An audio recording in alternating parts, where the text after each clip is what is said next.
கடகம், சந்திரன் சொல்லும் ரகசியம். இன்றைய தின பலன். அன்பு நேயர்களே, கருப்பாய் ராசி பலன் சேனலுக்கு உங்களை அன்புடன் வரவேற்கிறோம்.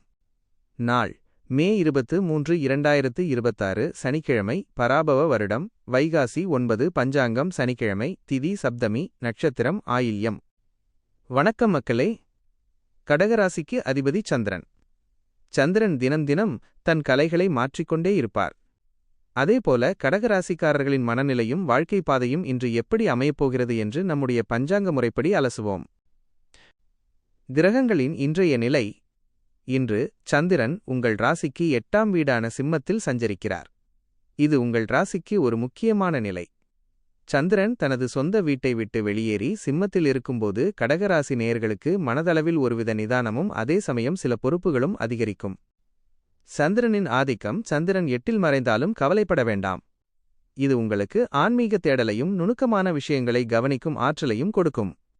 செவ்வாய் மற்றும் சுக்கிரன். மேஷத்தில் இருக்கும் செவ்வாய் மற்றும் மிதுனத்தில் இருக்கும் சுக்கிரன் உங்கள் ராசிக்கு ஒருவிதமான சமநிலையை தருகிறார்கள்.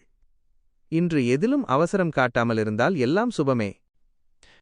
நட்சத்திர மாற்றங்கள். உங்கள் பலம் இங்கே. 1. புனர்பூசம் 4ஆம் பாதம். குருவின் ஆதிக்கம் பெற்ற உங்களுக்கு இன்று ஞானம் அதிகரிக்கும். எடுக்கும் முயற்சிகள் எல்லாம் நன்மையில் முடியும். பெரியோர்களின் ஆசி உங்களுக்கு உண்டு. 2. பூசம் சனியின் ஆதிக்கம் கொண்ட நட்சத்திரம். இன்று கடின உழைப்புக்கு ஏற்ற பலன் நிச்சயம் கிடைக்கும். எதையும் பொறுமையோடு அணுகுங்கள், வெற்றி நிச்சயம் உங்கள் பக்கம். 3. ஆயில்யம் புதனின் ஆதிக்கம். இன்று ஆயில்ய நட்சத்திரக்காரர்கள் மிகவும் எச்சரிக்கையாக இருக்க வேண்டும். உங்கள் பேச்சு திறமையால் சிக்கல்களை தீர்ப்பீர்கள். எதையும் ஒரு முறைக்கு இருமுறை யோசித்து முடிவெடுங்கள். வாழ்க்கை மாற்றம். 8க்குடைய சந்திரன் என்று பயப்பட வேண்டாம் மக்களே. இது மறைவு என்று சொன்னாலும் உண்மையில் இது உங்களை உள்ளுக்குள் செதுக்கும் காலம். வெளிவேலைகளை விட உங்கள் மனதிற்குள் என்ன ஓடுகிறது என்பதை இன்று நீங்கள் கவனிப்பீர்கள். இதுவே உங்களை மேன்மைப்படுத்தும். சின்ன நகைச்சுவை. சந்திரனைப் போலவே நாமும் பல நேரங்களில் மாறிக்கொண்டே இருக்கிறோம். சந்திரனுக்கு திதி மாறுவது போல நம் வாழ்க்கையிலும் கவலைகள் மாறிக்கொண்டே இருக்கும். ஆனா முழு நிலவை எப்படி பார்க்கிறோம் என்பதுதான் நம் கையில இருக்கு. மனசை நிலவு போல குளுமையா வச்சுக்கோங்க.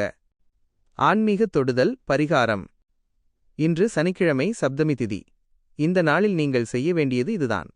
பரிகாரம். இன்று மாலை உங்கள் குலதெய்வத்தை அல்லது அருகிலுள்ள அம்மன் கோவிலுக்குச் சென்று நெய் தீபம் ஏற்றுங்கள். இது உங்கள் ராசிக்கு தேவையற்ற மன அழுத்தத்தை குறைக்கும்.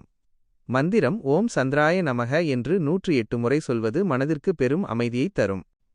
எல்லா மாற்றமும் நன்மைக்கே. நாளை உங்களுக்கு புதிய கதவுகள் திறக்கும். பொறுமையாக இருங்கள். சனிக்கிழமை என்பதால் காகத்திற்கு உணவு வைப்பது உங்கள் கர்ம வினைகளை குறைக்கும். கருப்பாய் ராசிபலன் சேனல் நம்பிக்கை தரும் உங்கள் வழிகாட்டும். உண்மையில் இது உங்களை உள்ளுக்குள் செதுக்கும் காலம். வெளிவேலைகளை விட உங்கள் மனதிற்குள் என்ன ஓடுகிறது என்பதை இன்று நீங்கள் கவனிப்பீர்கள். இதுவே உங்களை மேன்மைப்படுத்தும். சந்திரனைப் போலவே நாமும் பல நேரங்களில் மாறிக்கொண்டே இருக்கிறோம். சந்திரனுக்கு திதி மாறுவது போல நம் வாழ்க்கையிலும் கவலைகள் மாறிக்கொண்டே இருக்கும். ஆனா முழு நிலவை எப்படி பார்க்கிறோம் என்பதுதான் நம் கையில இருக்கு. மனசை நிலவு போல குளுமையா வச்சுக்கோங்க. ஆன்மீக தொடுதல். பரிகாரம். இன்று சனிக்கிழமை சப்தமி திதி. இந்த நாளில் நீங்கள் செய்ய வேண்டியது இதுதான். பரிகாரம். இன்று மாலை உங்கள் குலதெய்வத்தை அல்லது அருகிலுள்ள அம்மன் கோவிலுக்குச் சென்று நெய் தீபம் ஏற்றுங்கள். இது உங்கள் ராசிக்கு தேவையற்ற மன அழுத்தத்தை குறைக்கும். மந்திரம். ஓம் சந்திராய நமக என்று 108 முறை சொல்வது மனதிற்கு பெரும் அமைதியை தரும். எல்லா மாற்றமும் நன்மைக்கே. நாளை உங்களுக்கு புதிய கதவுகள் திறக்கும். பொறுமையாக இருங்கள். சனிக்கிழமை என்பதால் காகத்திற்கு உணவு வைப்பது உங்கள் கர்ம வினைகளை குறைக்கும். கருப்பாய் ராசிபலன் சேனல் நம்பிக்கை தரும் உங்கள் வழிகாட்டி.